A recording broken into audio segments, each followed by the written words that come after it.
கொஞ்சம் பேசணும்.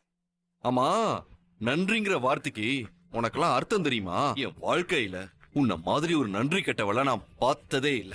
என்ன பழிச்சு பேசணும்னு சொல்லி வந்துட்டீங்க. அதான் நான் எதிர்த்து பேசி என் எனர்ஜியை வேஸ்ட் பண்ண விரும்பல. உங்களுக்கு என்ன பேசணும்னு தோணுதோ பேசிக்கோங்க. ஏய், என்னமோ ரொம்ப புத்திசாலித்தனமா பேசுறதா நினைப்பா?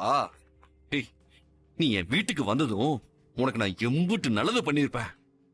நீ படிக்கணும்னு ஆசைப்பட்டப்ப என் அப்பாவோட எதிர்ப்பெல்லாம் மீறி உன்னை ரகசியமா கூட்டிட்டு போய் படிக்க வச்சது நானு.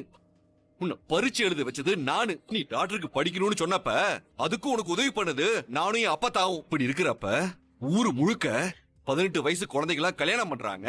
கல்யாணத்துக்கு அப்புறம் படிக்க விட மாட்டேங்கிறாங்க. அதுலயும் முக்கியமா என்னமோ சொன்னீங்க, என்னமோ சொன்ன, என்ன சொன்ன? வரதட்சணை கேட்டு கொடுமைப்படுத்துறாங்களா? உனக்கு 100 பவுன் நகையை கொடுத்து உன்னை நான் கல்யாணம் பண்ணிட்டு வந்தேன்டி. உனக்கெல்லாம் எப்படிதான் இந்த மாதிரி எல்லாம் எங்க மேல பழிய போட்டு பேசுறதுக்கு மனசு வருதுன்னு தெரியல. எந்த ஒரு பொண்ணுக்குமே கல்யாணத்துக்கு அப்புறம் வரதட்சணை கொடுமை நடக்கிறதே இல்லையா?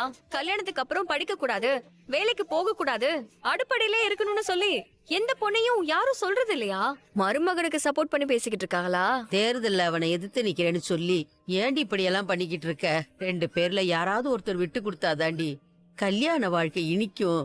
அதை விட்டுட்டு நீயா நானான்னு இப்படி 24 மணி நேரமும் போட்டி போட்டுக்கிட்டு இருந்தா நாங்க எப்படி நிம்மதியா இருக்க முடியும்? அம்மாச்சி, இனி விட்டு கொடுக்கலாம் வேண்டாம், மொத்தமா விட்டுலான்னு முடிவு பண்ணிட்டேன். அப்பாதான் சுயேட்சை வேட்பாளரா நிக்கணும்னு நான் ஆசைப்பட்டேன். ஆனா என் அப்பா அன்பு கட்டளையா ஏன் சார்பா நீ தான் நிக்கணும்னு சொன்னாரு.